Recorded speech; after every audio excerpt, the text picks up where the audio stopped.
Hi, நம்ம இப்போ என்ன பார்க்க போகிறோன்னா புதினாவில் நம்ம சட்னியோ அல்லது பொடி நமக்கு எது வேணுமோ அதை செஞ்சுக்கலாம். புதினா வச்சு நிறைய இது செய்யலாம். பட் நான் செய்ய போகிறது புதினா சட்னி தான் செய்ய போகிறேன். ஏன்னா என் ஹஸ்பண்ட் புதினானா ரொம்ப பிடிக்கும். சாப்பாடெலாம் சாப்பிட மாட்டாங்க. இந்த மாதிரி தோசை, சப்பாத்தி, இட்லி, பூரி இந்த மாதிரி தான் சாப்பிடுவாங்க. அதனால் நம்ம இன்றைக்கி என்னோடய கல்யாண நாளும் கூட. ஸோ உங்களுக்கு காலையிலே ரொம்ப பசிக்குதுன்னு சொன்னாங்க. எப்போவும் டீ குடிப்போம், என்னென்னு தெரியல, எனக்கு டீ வேணாம், சப்பாத்தி செஞ்சுத்தான்னு சொன்னாங்க. ஏதாச்சும் நான்வெஜ் எடுத்து சமைக்கலான்னு சொன்னேன். இல்லை, நீ சப்பாத்தி செஞ்சுதா. ஏன்னா நான்வெஜ்ஜை விட அவங்க புதினாவை தான் ரொம்ப பிடிக்கும். அதுவும் நல்லது தானே உடம்புக்கு. புதினான்றது ஒரு கீரை வகையை தான் சேர்ந்தது. அது ஒரு மிளகு கீரை வகையை சார்ந்தது. புதினாவில் ஏகப்பட்ட மருத்துவ குணங்கள் இருக்குது. ஆனால் எனக்கு தெரிஞ்சது நான் சொல்கிறேன் ஒரு 2-3. புதினா இதுக்கு சின்ன பிள்ளைங்களுக்கெலாம் கொடுக்கலாம். சின்ன குழந்தைங்களுக்கு தோசையா சப்பாத்தியா அதை எல்லாத்துலேயும் கலந்து கொடுத்தா கூட நல்லது தான். ஏன்னா புதினாவாக கொடுத்தா சில பிள்ளைங்க சாப்பிடாதுங்க. நம்ம மிக்சியில் அரைச்சி தோசையிலே இட்லியிலே எதுலையாச்சும் ஒன்றில் கொடுத்துக்கலாம். இது முதல் எதுக்கு யூஸ் பண்ணுறாங்கன்னா, எப்படி ஸ்ட்ரெயிட்டாக எடுத்துக்கிறாம எண்ணெய் வகையாகவும் எடுத்துக்கிறாங்க. டேப்லெட், இந்த மீன் டேப்லெட், பூண்டு டேப்லெட்லாம் சொல்கிறாங்களா, அது மாதிரி புதினாவுக்கும் டேப்லெட் இருக்குது. எனக்கு தெரிஞ்சு இது எதுக்கு யூஸ் பண்ணிக்கலான்னா, சில பேருக்கு வாய் ஸ்மெல், பேட் ஸ்மெல் வரும்ல. ஸோ அவங்க இந்த மாதிரி புதினா அதிகமாக எடுத்துக்கலாம். இந்த புதினாவை வெறுவாயிலேயே கூட நம்ம மெண்டு சாப்பிட்றது பெட்டராக இருக்கும்னு நான் நினைக்கிறேன். ஏன்னா நம்ம பேஸ்ட்டெல்லாம் வாங்கினோம்னா அதில் இந்த புதினா ஃப்ளேவர் போட்டிருப்பாங்க, பார்த்துருப்பீங்கன்னு நினைக்கிறேன். ஸோ அதனால் வாய் ஸ்மெல், பேட் ஸ்மெல் இருக்கவங்க புதினா அதிகமாக எடுத்துக்க பாருங்கள். ஏன் முடிஞ்சால் டெய்லி கூட காலையில் ஒரு 4 இலை எடுத்து சாப்பிட்லாம். மெண்டு சாப்பிட்றது நல்லது. அப்புறம் இது எதுக்கு யூஸ் ஆகுதுன்னா, தலைவலிக்குள்ள அவங்களுக்கு இது எண்ணெய் இருக்குது பாருங்கள். தலைவலி இருக்கிறவங்களும் எண்ணெயாக எடுத்துக்கலாம். அவங்களுக்கு கொஞ்சம் தலைவலி போயிடும். இதை டேப்லெட்டாகவும் எடுத்துக்கிறாங்க சில பேர். வயிற்றில் இருக்க புண்ணு, இந்த அல்சர்லாம் இருக்குல்ல, புண்ணு, வயிற்றில் இருக்க கெட்ட வாயு, இதெல்லாம் போகிறதுக்கு கூட புதினா யூஸ் ஆகுது. என்னை பொறுத்தவரை புதினா நிறையா இதுக்கு யூஸ் ஆகுது. பட் எனக்கு தெரிஞ்சது, எனக்கு யூஸ் ஆகுறது மட்டும்தான் நான் சொல்ல முடியும். எனக்கு இந்த மாதிரி வயிறு வலி, இந்த மாதிரி தலைவலி அதிகமாக வரும். ஸோ அந்த மாதிரி டைம்லலாம் என் ஹஸ்பண்ட் புதினா சட்னி தான் செஞ்சு தருவாங்க. ஸோ இன்றைக்கி நாம் அவங்களுக்கு செஞ்சு கொடுக்கலாம். மோஸ்ட்லி எல்லாருமே சிம்பிளாக செஞ்சிடலாம், எதுவும் தேவைப்படாது. நம்ம நார்மலாக சட்னி வைக்க தேவைப்படும்ல, அது மாதிரி தான். ஸோ நம்ம வீட்டில் இருக்க ஒரு 2-3 பொருளை வச்சு சட்னி ஈஸியாக செஞ்சிடலாம். சாம்பார் அது இதுன்னு எதுவும் வைக்கணும்னு அவசியம் இல்லை. ஆஃபீஸ் போகிறவங்க, ஸ்கூலுக்கு காலையில் வெள்ளன சீக்கிரம் பிள்ளைகள் அனுப்புகிறவங்க எல்லாருமே இந்த மாதிரி சட்னி ரெசிபி செஞ்சுக்கிட்டா டைமும் சேவ் ஆகும், ஹெல்த்தும் சேவ் ஆகும்.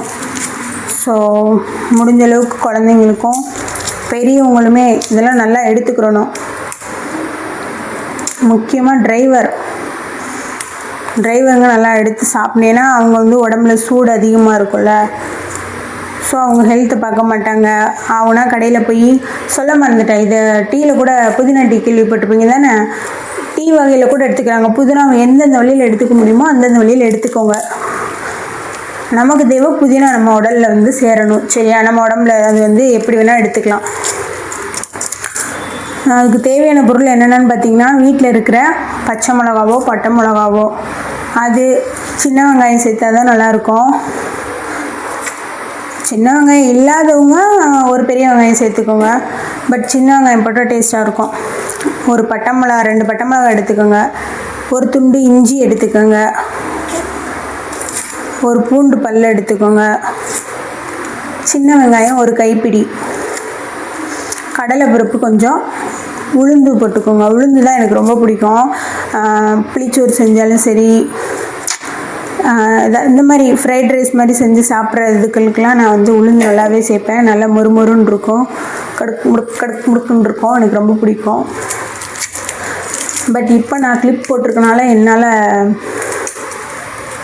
உளுந்து ஸ்ட்ரெயிட்டாக எடுத்து சாப்பிட முடியாது. இதில் எண்ணெய் ஊற்றிக்கலாம் கொஞ்சம்.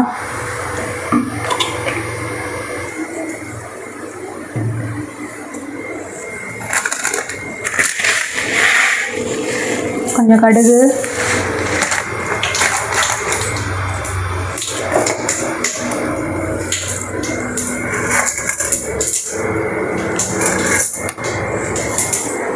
கடலைப்பருப்பு,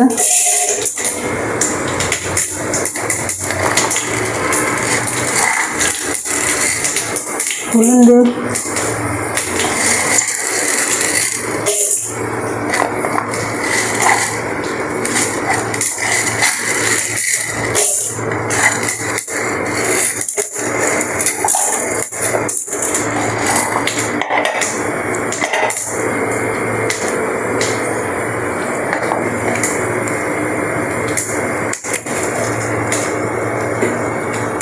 மிளகாயில் உள்ள விதையெல்லாம் எடுத்துடலாம். எனக்கு பிடிக்காது, ரொம்ப காரமாயிரும்.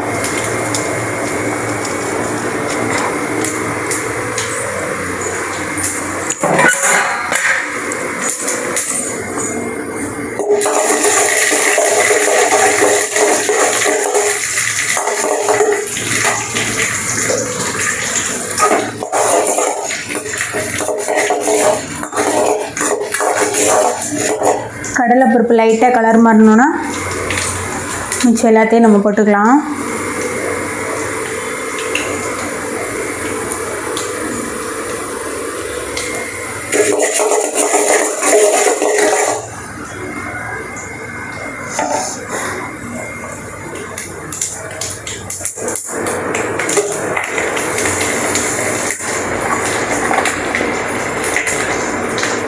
இஞ்சி ஒரு துண்டு,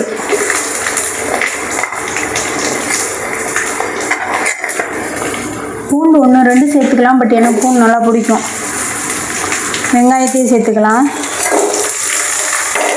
கொஞ்சம் லைட்டாக ஒரு புளி,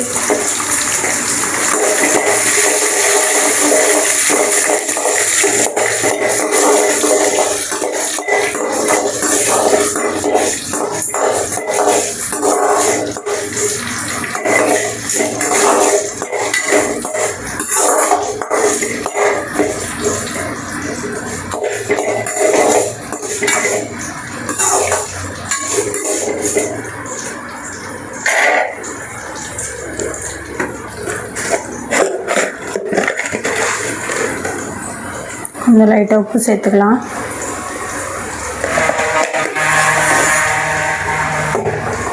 உப்பு கொஞ்சமாகவே சேர்த்துக்கோங்க, ஏன்னா அந்த கீரை வதங்கினதோட கொஞ்சமாயிரும். அப்போ உப்பு அதிகமாக பிடிச்சின்னா சாப்பிட முடியாது. ஸோ கொஞ்சமாக போடுங்க, பத்தலைன்னா அப்புறமா ஸ்பூனில் சேர்த்துக்கலாம்.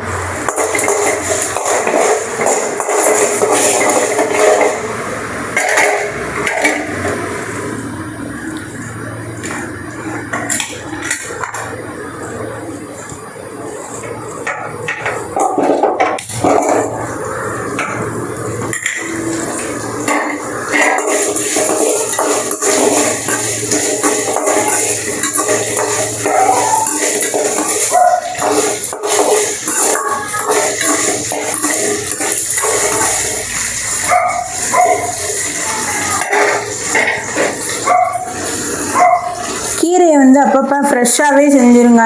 நான் ஃப்ரிட்ஜுக்குள்ளே வச்சனால கொஞ்சம் வதங்கிருச்சு.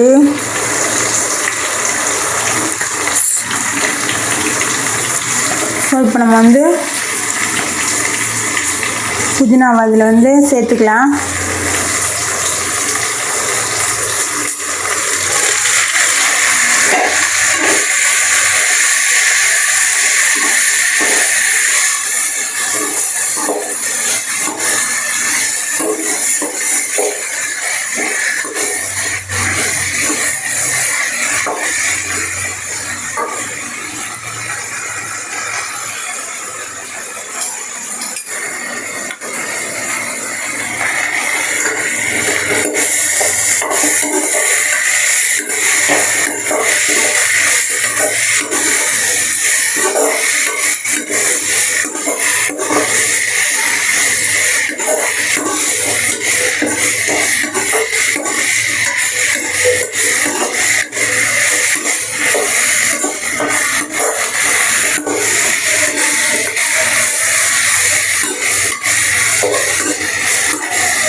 நம்ம கீரையெல்லாம் எப்படி வதக்குவோம் அந்த ஸ்டேஜில் தான் நம்ம வந்து ஆஃப் பண்ணணும் அடுப்பை.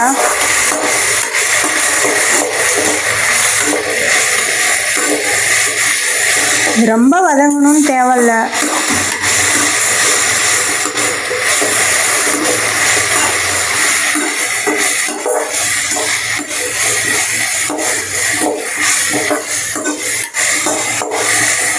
வேணுன்றவங்க தேங்காய் சேர்த்துக்கோங்க, தேங்காய் பூ சேர்த்துக்கோங்க. எங்கள் வீட்டில் தேங்காய் பூ இல்லை, அது ஆப்ஷனல் தான். வேணுன்றவங்க சேர்த்துக்கோங்க, இன்னும் கொஞ்சமே ஃப்ளேவர் சூப்பராக இருக்கும். ஓகே, அடுப்பை ஆஃப் பண்ணிடலாம். அவ்வளோதான், முடிஞ்சிச்சு. இப்போ இதை போய் நம்ம வந்து மிக்சியில் அரைச்சி எடுத்துக்கலாம். கொஞ்சம் ஆற வைக்கணும், இல்லைன்னா மிக்சி வீணாக போயிடும்.